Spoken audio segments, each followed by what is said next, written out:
So I'd like to talk a little bit more about attention today, kind of go into attention. It's such a fascinating thing. It seems to uh, be something very special because if you put if your attention is on the mind in the world, you only know those temporary things. And of course, your message is that the attention has to shift onto the self to know what's eternal, what's lasting. So, Baba, what is the attention exactly? In the early years also, I used to talk about this. Like for meditation, I tried to give a understanding of definition, like your attention to. That means you pay attention. So you practice so that you pay attention. In the paying attention, you don't have to think anything. You don't have to hold on to any thought or visions. Just you have to pay attention. This is possible when you apply your mind, because mind is nothing but you. You are the combination of consciousness and energy. This is what it is. So, just now you are paying attention to your imaginations for everybody, human beings. So, they need to stop and withdraw that attention of the consciousness. Then its attention goes to itself. That is the beauty of the attention. You are that soul, but common people are unable to pay attention. That's why they are not aware of it. How they exist as the eternal entity, as the soul. So that is what is attention means. You pay your attention. So now you are paying attention to world and your body. It needs to be turned to itself. See, that sucked one needs to be withdrawn. Your mind needs to be withdrawn from its imagination. When it stops the imagination, then it can pay attention to the right and truthful thing about itself, which is an eternal entity. So if the attention's not given to the mind, then the mind will become quiet and the attention goes to itself. Yeah, exactly. You always pay attention to the thoughts and visions that come. They are there because of your own imagination previously done. That's when we try to tell, whenever you sit for meditation, the beginning, thousands of thoughts, millions are coming. Thoughts and visions could be coming. And you pay attention, then you get involved. You try to analyze. If you don't pay attention at all, then you don't have to analyze, you don't have to make any judgment. If you all remember, I have told the story of King Vikram and the ghost. So King Vikram's guru was doing a sacrifice, worship to goddess, so I needed to offer either a king's head or a realized soul that had anything as the offering to Mother Goddess. So he sends king is a devotee of that guru only. So he orders, "Oh Vikramaditya, I need you to go and bring the ghost that is hanging on that tree." Said, "Okay, no problem." He was very valiant person and he knew all techniques.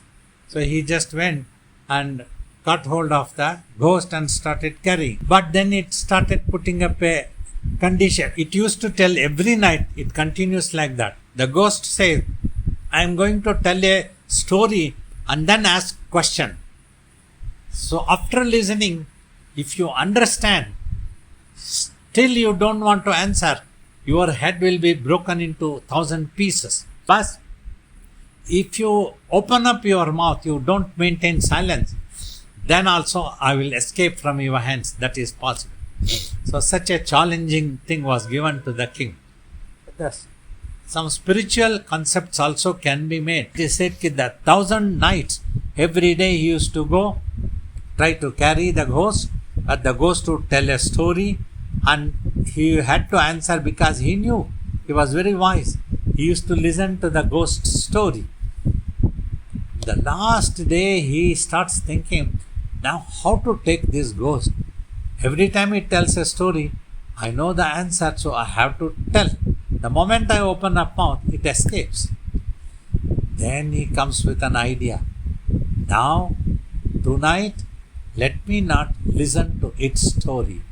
Let me remain introverted mentally. Let it talk anything. If I don't hear it, then my head will not be broken into 1,000 pieces, so I don't have to open my mouth and answer. So that is thus he captured the ghost. Finally, he won, and he could come bring that to his guru. Well, the story says a little more.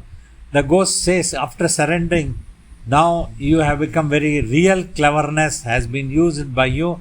You did not open the mouth and also survived by not listening to my story. So then, if you go, your guru will ask you to do pranam. When you do the sastanga prostrations, then he will cut your head. His job will be done. Instead of that, you request your guru to show how to prostrate. So once he prostrates, cut his head. Here it is either you kill or get killed. So like that it says, and the story ends. So here also, every day you are listening to your ghost story in your mind. You are listening and that ghost escapes. The ghost here is the identity of the self that escapes. And only the thoughts and visions are there. So you have to become silent. Then its attention, as we were discussing, attention, it goes to itself. That's what is needed. One needs to understand this point. Then meditation becomes so beautiful and smooth. Everything will be wonderful. You don't listen to stories of your mind, which is the ghost. Then the mind will always exist. You cannot finish the mind. So that's what happens. So, Baba, the mind produces all the thoughts and imaginations, but then the mind must be more than that, because it also has the ability to just watch without getting involved in the thoughts and imaginations. Yeah, definitely. Time and again I have tried to tell this point. There are two aspects of the mind. One is it is able to watch, and another is it is able to think. So here first you practice watching so that the mind forgets to think. As it stops thinking and forgets to thinking, then all thoughts and visions will disappear. They are all there as long as mentally you hold on to it. Once you stop doing that one, it will all disappear. Then what remains is the pure consciousness. Its consciousness, attention is always to itself. That is the beauty of it. So that's what you have to achieve through meditation, paying attention. First you pay attention so that you are just watching and you are not doing anything. So then you become one with yourself finally. Automatically it happens. So if you remove from here, it comes to here. It cannot be destroyed. Mind cannot be destroyed. So if you just withdraw your mind from the thoughts and visions and just watch, then it shifts, its attention shifts to itself. The consciousness is now hidden into the body's reflections by the brain. So the moment you are able to withdraw that, make the mind quiet. If the mind becomes quiet, it gets detached from the brain's reflections also. So that's when it becomes aware of itself. This is me. Like I am that type. I am this. So, Baba, it's actually a very subtle aspect of the mind, that aspect of the mind that is the attention, that becomes aware first of the self as that. Is that kind of I am state? Yeah, I am state in that duality is there still. So then this I am state also comes. Like you see, you are trying to watch or analyze about yourself as a separate entity. You cannot watch yourself. You can feel yourself, your existence. But you cannot see in the naked eyes. Just like I always tell you, nobody has seen the mind in the naked eyes. But they can feel that there is a mind by thinking, by thoughts and visions. So that is the thing that's why silence of the mind needs to be achieved. Then its attention automatically turns to itself. So, Baba, is that feeling state, the kind of when the mind becomes almost completely silent, and you feel like you're unbounded, you don't have any boundaries, you feel unlimited, but yet you still are, you're aware, you have an awareness of your existence, but there's still this I am unbounded. Exactly, when all thoughts and visions all dissolve, that's when you are liberated. Means otherwise with those imagination you are undergoing since time immemorial, all happiness, unhappiness, tension, fear, everything was there, so much of stress. Once all the thoughts and visions disappear, now mind has stopped imagining, it is just watching, and its attention goes to itself. Because consciousness, beauty is that it itself has the ability to pay attention, and without paying attention it cannot keep quiet. Either it has to be in itself or it has to be thinking something. That's what happens. So you stop thinking, then its attention goes to itself. The moment, that is the stage you are talking, I amness is there still that duality is there. Oh, you start thinking, oh, this is it, this is the truth. Then slowly the consciousness totally shifts onto the real self, detaching from the body's reflections at all time. Then you will be wondering about yourself. Oh, this is it. Like that it happens. So just automatically then, since there's no real mind or even intention at that point, just automatically that I amness or that feeling of existing gets absorbed into the eternal existence or into the self. Yeah, eventually when that happens, means when the mind becomes totally silent, as it starts becoming silent and silent and silent, it starts going towards its origin, which we recognize as divinity or the self or ultimate truth, tattva, this or that, anything. All these terminologies suits that one. It starts paying attention. So slowly it comes closer and closer. Then that I am thought also disappear. Then it becomes one with the self. That is the ultimate truth. That is the divine, divinity. You can become one with that one. That's when you are totally liberated and you are just before final, more deeply to merge with it, this consciousness of existence will be there. So, Baba, what happens to mind as attention and imaginations at that point, once the merger happens? Mind is there because all thoughts and visions all have dissolved, means disappeared. It's not there anymore. Then it becomes pure consciousness. That is the nearest word we can use. Consciousness means you are conscious of yourself. You are conscious of this world. So attention shifts to itself. Then the consciousness is conscious of itself. It is not paying attention to anywhere else, but it is just in itself. So that's what happens. This is known as the pure consciousness. Though the identity of the ultimate is beyond any identities, attributeless, it's totally beyond. But just for sake of understanding, we try to give a clue to the student so that they pick up the thread that they have to become silent mentally. That the mind itself has to understand. It's enough, Shaolin. I need to go back home. I need to become quiet to go back home. That's all. Now, Baba, you've said that once it sees that, once it goes back to itself, it won't leave again. It can't be drawn back into the illusion. Is that correct? Yeah, definitely. But as long as the body is alive, he will have to use his consciousness to imagine, so that he can imagine the nearest terminology to give the right clue, so that the understanding shall strike the mind of the student properly. This is what has to happen. Then it becomes easy what to do.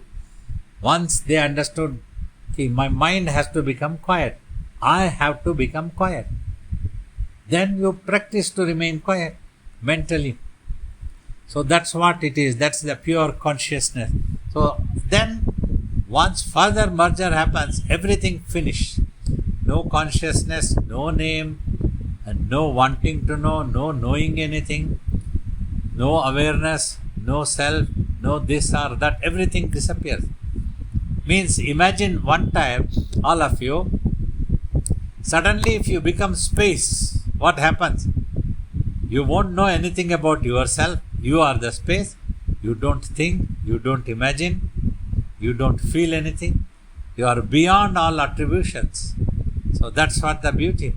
Like yesterday's Zoom class also, we were discussing space as the void place. That is why the matter can pass through its surface. I said, instead of telling this in a negative way, why can't we recognize space as the divinity has a special quality that it allows all matter to pass through its surface, and also all matter to exist in its surface. So that is the beauty of the space. Space has allowed everything to exist in it.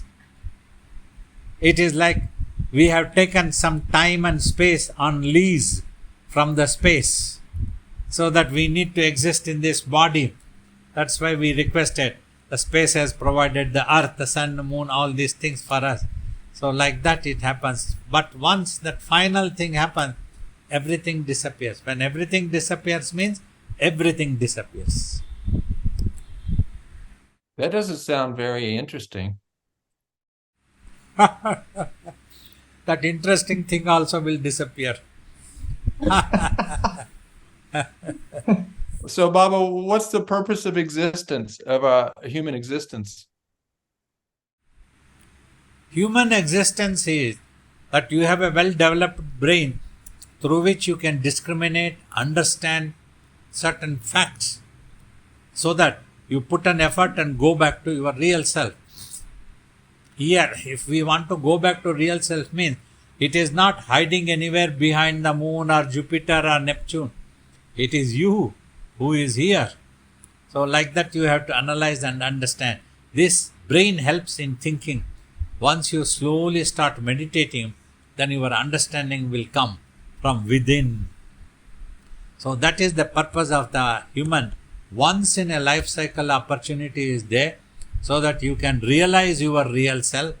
You can pay attention to your real self as the eternal entity, and you can remain in yourself at peace, because you will also realize that you, that is the ultimate truth, does not need anything for its existence, does not need anything for its supreme peace. It itself is the peace. So does not need anything for its operations, nothing. Whereas you see, the moment we are born in this body, we need everything. We needed oxygen, we need some milk, we need to be fed. Like that throughout, and 70 years still we are struggling. We need to feed this body. Needs are there for the body. The maximum also, if I have renounced, still it's not possible to renounce the food taking, not possible to renounce the body itself, then I won't be able to teach. It will go one day, but we don't have to worry. But whereas the real self, no such things, no need of anything, and Nobody's certificate is needed for that also. It simply exists in itself.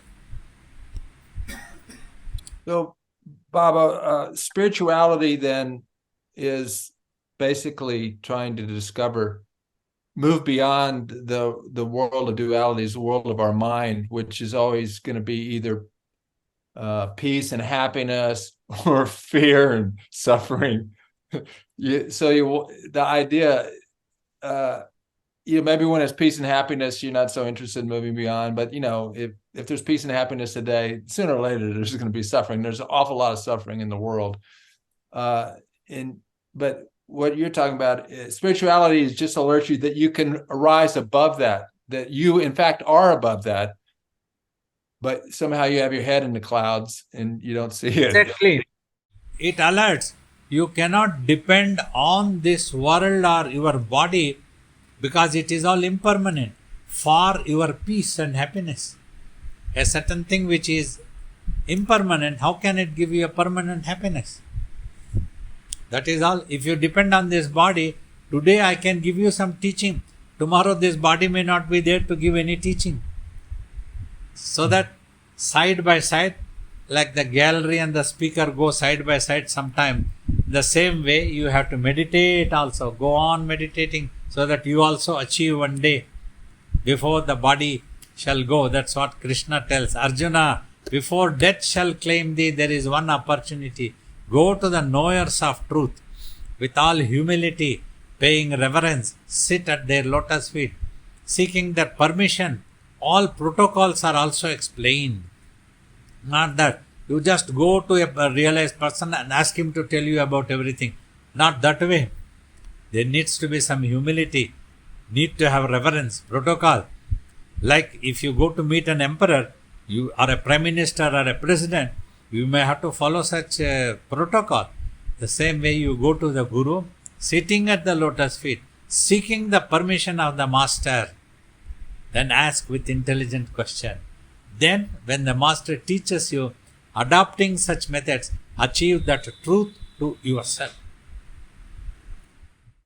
So, Baba, I want to jump back to the idea of the self. I kind of jokingly said it didn't look very appealing to be self-realized, but you've said that state is aware. There's no thought, but it's infinite. It's such fullness, but you're aware of that fullness. Is that correct? There's some awareness of something, or we can tell until this body exists, the self-realized soul also has the total awareness. But only when the body drops, only finally merges 100% and everything is over, finished. Don't ask anything else after that. Like that. Okay. All right. Baba, a yogi's body is subject to same afflictions that any other human body is subject to. How does a yogi rise above suffering? Because he is totally aware of the self and the consciousness, which often can be becoming a mind. The yogi does not allow it to happen in his own consciousness. Even if like a little bit, like today if I am talking and answering your question, I had to apply my consciousness to brain. That automatically happens. Then with the reflection, the mind is able to answer your questions. But finally, everything is over. So till then, the yogi also uses the imagination. But what the benefit is, we do not allow the consciousness to go further into thought after thought, thought after thought. After one thought, we stop it. After one glass of water, we stop it. Not that we go on drinking until we don't die. Anything.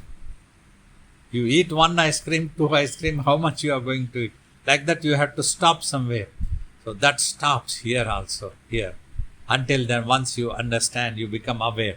So until the body is dropped, we keep quiet. we don't talk or think too much more than necessary.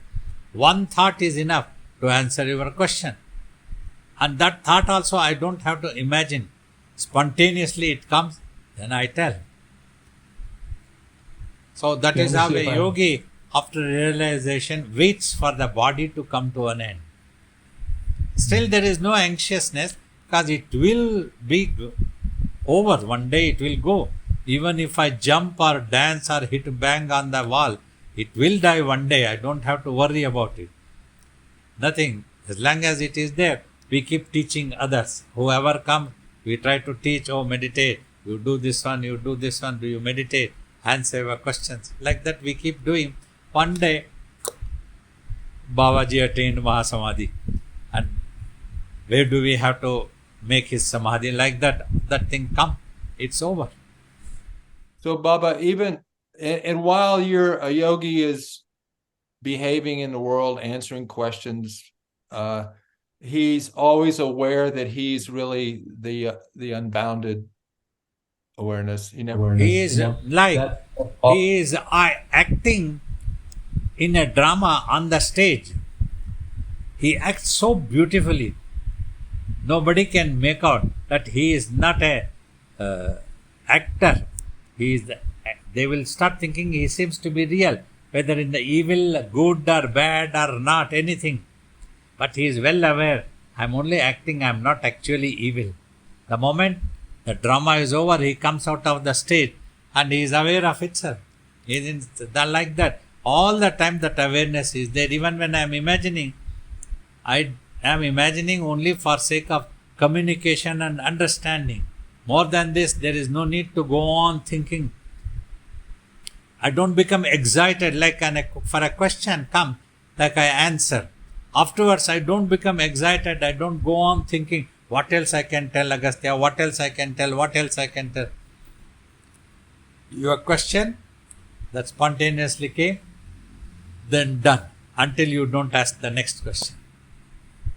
So the way the yogi is different, first of all, he's always aware that he's infinite. Secondly, when a question comes up, the mind will come up with the answer spontaneously, not with a lot of deliberation. I mean, we all notice that your answers always just come instantly. There's not like a lot of deliberation about it. And so the answer comes spontaneously, and as soon as it's done, mind goes back to silence instead of our minds constantly thinking of one, even if we're idle. The Baba, and that's something, even if we're idle, maybe we're not trying to think of anything, but if you're just sitting, the mind, even if you're not paying attention to what's in the mind, it's still got this stories going on, memories, imaginations, things happened when I was 2 years old, things that are going to happen tomorrow. Those things are going on. Then the attention might go to one of them and start putting life into that and imagining that, and then you get off in that dream. It's just one story after the other. That's what we tell. It has become habitual, acquired habits of the mind. That needs to be stopped. So when in your mind, for you, Baba, then you don't have that. It just goes into just peace. Still. Once I answer, or once this session is over, I am at peace. It doesn't go into thinking again and again, and it does not imagine further of any such answers. Then it will end up in imagination only, not the spontaneous truth. Spontaneous thing is the truth is coming out. Right. Baba, you've said that the mind cannot give us the truth. Anything the mind creates is not the truth. So how do we know the truth of our existence? And now, all humanity, all of the students, all of you there, understand that the mind imagines. Thoughts and visions are there. That is the quality that the mind is imagining. And you understand. As long as the imagination goes, it cannot become silent. It has to think. Because the mind is imagining, that imagination, how can it be the truth? You can be creative. You can create beautiful things. That is a different thing. But how can that be the truth? A truth cannot be created. It cannot be cooked up. That's what generally when a person tells lie, it is the way he is cooking up a lie. Here it cannot happen. The truth is different. Otherwise the mind keeps cooking stories. One after another, it tells this answer, it tells this answer. If it imagines, what shall I tell to Agastya? Let me make it a little more colorful. Let me talk all these mythical things. And it ends up talking mythical things. My consciousness came out and it hit the wall and again it came back. That type of answers will come. If you imagine, you got it. Yeah, but Baba, just as an example, let's say that you look at a car and you say that's a Ford, a white, 57 Ford. Okay, well, the truth is, it is a white 57 Ford. So, I mean, there is some truth. There's some kind of relative truth there. What kind of truth are you talking about? At this point, very important to understand, it is white because you have learned to recognize it as white. Nobody knows what it is. But you will tell it is white in color because you have become habitual. You have learnt it somewhere. Maybe the teacher said or somebody, elder said, parent told, something they said. Entire world, every terminology. It's imagination. It appears to be white simply because you are imagining it to be white. All the people here will appear as evil because I am thinking them to be evil. Otherwise, nobody knows. I don't know what they are actually. Whether they are human beings, whether they are anything else, whether they are this or that, nobody knows. But yet, if we imagine this is Geordie and this is somebody else, that is somebody else, we go on telling the name. So they appear to be, so he is, Geordie appears to be Geordie because I have imagined him to be Geordie. And we all have accepted him to be Geordie. Coincidence. That's why he is Geordie. But what is Geordie really? Who is Geordie? Where is he? Means about the self. I am just giving an example. Where is that self? That is the real. So that can be revealed only when your consciousness is not into any type of imagination. So Baba, we come to you and the enlightened ones to learn about that truth which is permanent and not changing, because these relative truths that we live in day to day in our mind, those are all basically, we've given definitions to everything. The mind has had experiences like when we were a year and a half old, maybe we didn't have any words yet, but the brain developed and we started applying words and meanings to everything. And we've built this whole reality and continue to build that. And it's built out of all these words and ideas that we've accepted, and that we call that reality. So if we say if it looks like that, it's a white car, And so whenever you see something that looks like that, we've given it the name white. We've given it the name car. Yeah, that's why it appears to be so. And often we use another relative existence to name it or to understand or call it, like, oh, this car is milky white. Just like the milk is white, and same whiteness is here. So this is why it is milky white. Like that we have imagined. And this imagination is coming since time immemorial. So all of us in the world have forgotten that everything we are simply imagining. None of us know what the truth is. Imagining and defining. We're giving definitions to everything. Everything we give definition. So before you were named as Charles Seward when you were born, what were you? You don't even remember probably. Did you ever had any other physical body? This is the body which has come, and that identification, because the parent first wanted to call you as Charles, then they gave the name, and everybody started calling, hi Charles, hi Charles. That's what it happens. The airlines also calls you Charles Seward, and then you rush to the aircraft. Yeah, you've seen that a lot, haven't you? Suddenly that joke came to mind. So all is imagination really. In science, in technology, in spirituality, everywhere, to communicate a certain extent. But if it is a yogi, skillfully he uses only a minimum imagination that is required, and he tries to induce the meaning into the minds of the student so that he can get the right clue. Divinity means this. Anything else cannot be divine. It will disappear. So the student gets the right thing. Oh, this is what I am supposed to do. Otherwise, if he is not understanding, it becomes so difficult to achieve the silence also.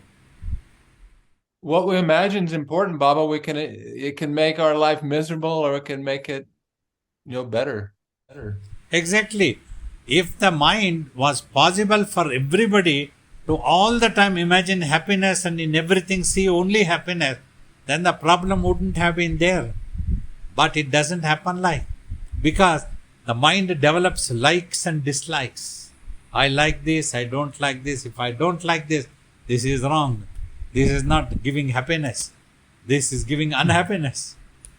So like that we imagine. If only everything, somebody slaps, oh, I am very happy. Somebody praises, I am very happy. If that can happen, then you can imagine. But you have to imagine all the time that you are happy. But you end up imagining unhappiness also. That's how stress comes. Yes. Okay, Baba, one more question, and we'll take people's questions. And then a couple people have given me questions to ask. Some of them I've asked. So what attention in the moment, what is the relation between attention and the moment, the here and now, the present moment and attention? Is there a relationship there? Yeah, we do tell that when you practice meditation, it neutralizes the mind into the present, drawing it back. Otherwise, it is brooding about the past or is anxious about the future. So, when in the present, then after some time it is always in the present, then everything disappears. All attributions, all good or bad, anything recognized right or wrong, everything disappears. Such a person, if can be all the time in the present, he is just present, that is all, nothing else. Just the existence. That is what one can experience by coming into this creation like this and becoming a human being. This is possible because once that one single self remains, there is nothing to experience. So, Baba, when you become totally in the present, that means then I guess you're not remembering any of your impressions and imaginations. They all disappear. Yeah, that's what the clue I was trying to tell. Present has nothing to say. Simply it is peace and contentment. That is the nearest words. Because it will not search for anything else. When the mind is in the present, it doesn't need anything else. It's always happy, at peace. I think, Baba, meditators, regular meditators, people who've been meditating a long time, they do experience that they're much more in the present moment. They're not thinking. They can't just not interested or not thinking about all the other things that are mind stirring. Yeah. World. I have heard several serious meditators who have learned from us telling, just I have peace. That is all. I don't know anything else. I have the peace. Yeah. Okay. Let's see. Patience. This is a question somebody asked. Baba, could you discuss the importance of patience? It's one of your three important things: dedication, discipline, patience. But could you discuss more about patience? Patience that we have to have with ourselves, patience with others, and also the patience that you must have to have with us. We're pretty slow. Yeah, you see, about the patience, if you lose patience, you become confused, stressful, and you don't know what to do. You might end up doing something else other than what was needed to be done. These all things can happen if you don't have the patience. If you have the patience, like you are trying to meditate, and the meditation is not coming, that's because you are not understanding that you need to watch. And then you lose patience, you will feel like banging your head onto the wall. Why is it not coming? The self-realization. 100,000 times we tell, many we come across, they still expect that the master should keep their hand on the head and I become realized. You just have to become quiet. No power by keeping your hand on your head can make you quiet. You have to practice to remain quiet. That's what a real yogi teaches. A real master never tells, I will do it for you, I can silence your mind. Nobody has told, nobody has done it. So you have to practice that one. So that's what a master tells. That is the truth. That's in the presence. You bring it to the presence. If you practice that well, then you can silence the mind. Then you will see the wonders that happens. Then the secrets are revealed. But Baba, people can get those inspirational moments, like where you see some truth, or you feel some peace, or suddenly you have a quiet, expanded moment. It may not be permanent, but it gives you inspiration and fortitude to keep going forward. Can a guru do that? The gurus do that. See, even in the midst of war field, war, or any other confused states, if you can have patience, you will feel relaxed. Relax. The sky is not going to fall on our head. Don't have to worry that much. Relax. Then you will get time to think and sort out things. Come out of the confusion is possible. Say you are meditating, that meditation is not coming. You need to have patience. This is very infinite. I cannot tie. Simply, I have to become quiet. I am not quiet. I am analyzing thought appearing. I am analyzing thought appearing. Slowly when you learn, and then you develop more patience. When you develop more patience, you will learn more. So that is the essence of patience, is very, very important. Because this is the most infinite thing. Mind or self cannot be tied with a rope. Mind has to become quiet. Tie it with a rope, it will become quiet. There is no such answer for mind becoming the quiet. Simply mind has to become quiet. How? By remaining quiet. It will become quiet. But how is this possible is the puzzle. Simply you watch. Thus you are quiet. Let thoughts are coming, anything coming, it will all dissolve and disappear. One day you will see you are unable to think anything, imagine anything. You have lost all imagination. It is there. It's all over. It is not bothering you anymore. Yeah, it's hard to just stop thinking to try to solve the problem, because you can't think. Like somebody blames me, that person blaming me will not be troublesome. It will not give me any stress. But if I entertain a thought that he is blaming me, that can become painful. This is the importance of imagination and not imagining. That person blamed me, that's no problem. If I don't take it to the mind seriously, it doesn't come to the mind, I am unaffected. But if I start imagining, oh, he is blaming me, oh, he is blaming me, I am hurt, I am troubled, I am losing my peace, that's when it happens. So you lose the patience. So if you have the patience, no problem. He has lost his senses. That's why he is trying to do this thing. He has become a monkey like that. Let him do it, it's no problem. Just by he blaming me, I'm not becoming that thing, what he is accusing me. So this patience gives this type of wisdom applications properly. After 99% we can see unnecessarily we keep arguing, we keep talking, we keep thinking, we lose temper. 99% we can keep ourselves at free, just like in 1 terabyte. So the 99%, if you keep it free space, how much you can work in the hard drive. So here is the hard drive, brain also. If you lessen that one, you can do wonderful things. Wonderful truths gets revealed. Say about the world, you have understood now, you are talking everything, white car is white because we have imagined it to be white. This understanding is not an ordinary thing for anybody. Thank you, Baba. There's a question in the chat.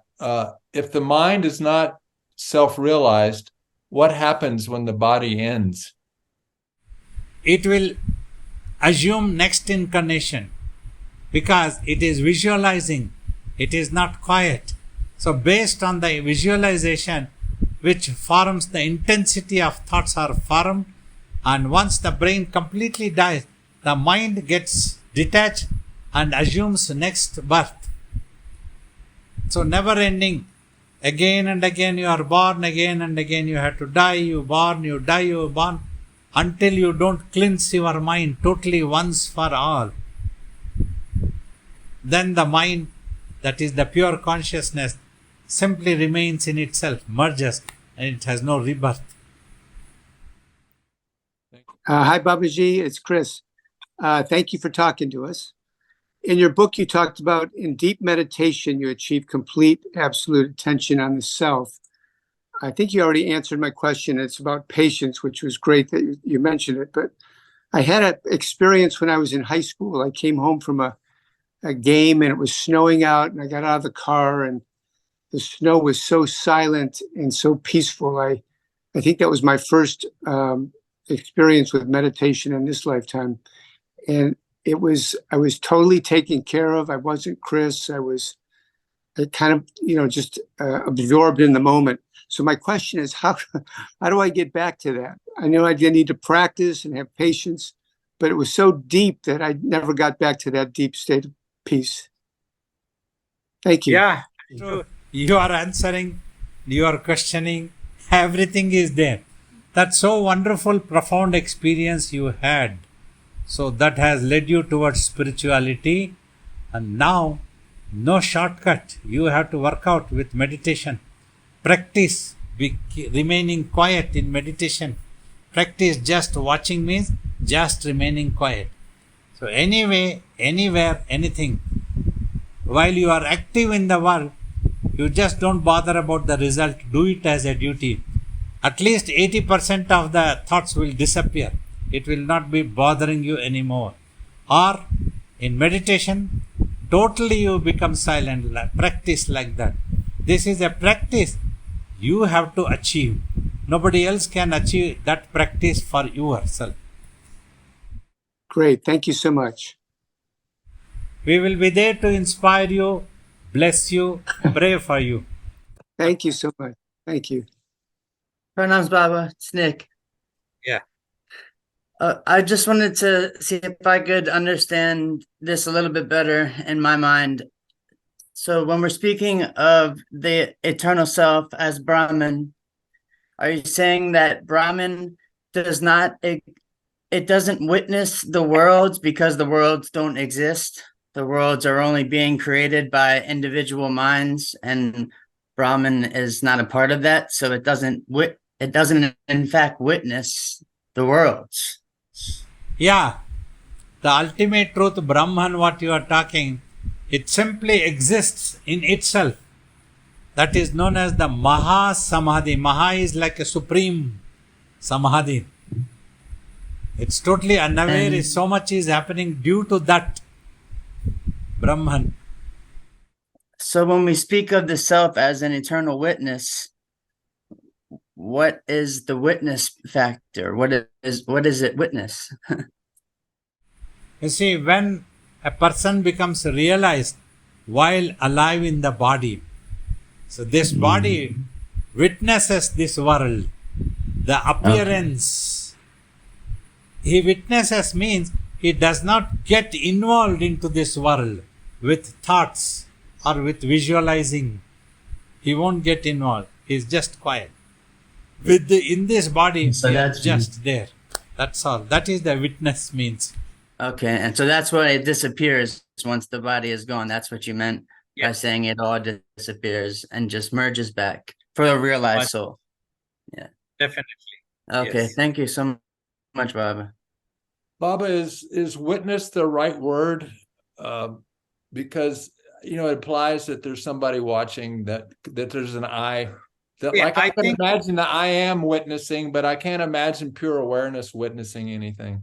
You see, generally, like in the languages of court, witness means that person was not involved in the murder, but he witnessed the murder. That type of understanding. That's what the witness means. I am watching this world, but I am not involving. I am only a witness. I am not taking sides. Yeah, it's that I thing though, Baba. Yeah, Baba, I don't have think- partiality. Let me bless only this person, not this person. I'm not taking sides. I'm only a witness. One may have faith, another may not be able to have a faith. I witness that, but I'm not getting involved. I'm teaching every day. You need to have faith. You need to have faith. One might pick up my teachings, another may not be able to pick up the teachings. I'm just witnessing that. I don't get excited with the person who picks up. I don't go into depression with the person who doesn't picks up. My practice is perfect. So that's really kind of explaining the condition of when you've become the Para Brahman, you're not involved. There's not really a witness. You're witnessing, meaning they're not involved, but it's not like I am watching. Yeah, that's what I was trying to explain. A witness is only in duality. This body watching this world. Both are two different entities. That is the witness. But yet, when this body watches the world, the mind doesn't go into spinning. No imagination occurs. Nam Swavaji. Are presence and watching the same thing? By watching, you bring the mind into the present. So the watching facilitates the presence. Definitely. Yes, exactly. Can I ask another quick question? Yes. Yes. Visions and thoughts are made up of analyzing and judging, and also ego, my idea of who I am, and all those different attachments. Exactly. You are right. That's how it is Thank made. you. Once this is removed, everything disappears. Babaji, you have given the nearest clue by using the analogy when the self, the silence, individual self merges and it becomes very similar to being a part of the space and there is nothing else to measure. So that means there is no contrast. There's no duality in essence. Is it similar to a white spot on a white background or a white canvas? There's no contrast, and then the white spot merges There's no, it blends. So there is nothing else in non-dual state. For understanding, we can take it for a while, but yet white belongs to this world. Other imaginations may come, but this ultimate truth does not have any relative existence. That's why it is almost impossible to tell exactly what it is. However, see our ancient great teachers, they used the nearest imagination to give you the clue about the truth. So when I answer, I am giving you a clue about the truth, not the actual truth. For the actual truth, I am advocating, trying to inspire that you go for that. You yourself experience and you will know what it is. So by thinking it's a white spot, like the earlier example you said, white car, that itself is a subjective or an adjective that can create more confusion. Yeah, though for a while, white spot is used generally when it is pure. There is no defecating or any such thing.